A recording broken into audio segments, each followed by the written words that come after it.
හරි. දැන් හිතහන් මේ විදිහකින් කරන්නේ මම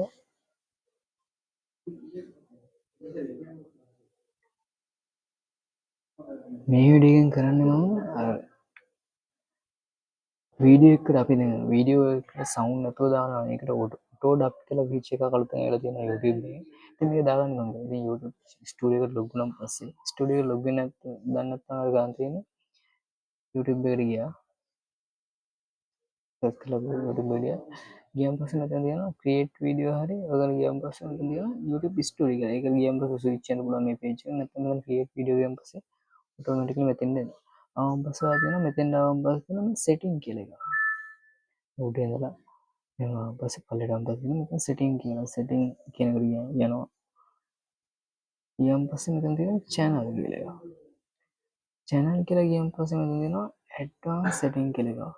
advanced setting වලට ගියන් පස්සේ අපි යමු පල්ලෙහාට යනවා මේ විදිහට. පස්සෙලට ආවන් පස්සේ තියෙනවා automatic dubbing කියලා. මෙතන තියෙනවා allow automatic dubbing කියලා. සාමාන්‍ය default එන්නේ මේ දෙකටම ටික් කරලා. මම මෙතන allow automatic dub කියලා දෙනවා. ඊට පස්සේ manual review dubs කියලා එකක් තියෙනවා. ඒකට ටික් එක දීපුවම එනවා review dubs with all language කියලා. සහ review dubs suspended language only කියලා.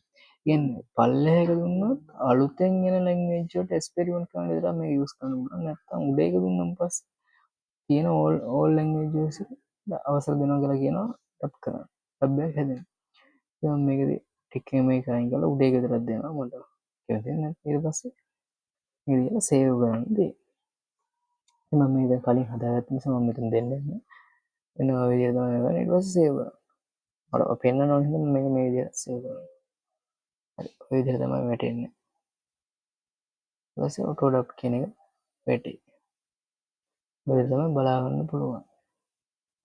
ඉතින් තව වීඩියෝ එකක් යනවා. ඉතින් මම කලින් කිව්වා වගේ AI related video මගේ channel එකෙන් බලන්න පුළුවන්. මේ වගේ ඊට අමතරව සෙන්සර්තුත් දැනගන්න පුළුවන්. AI related video බලන්න, තව කෙනෙක් බලන්න share කරන්න. ඉතින් ඔය වීඩියෝ එක යනවා.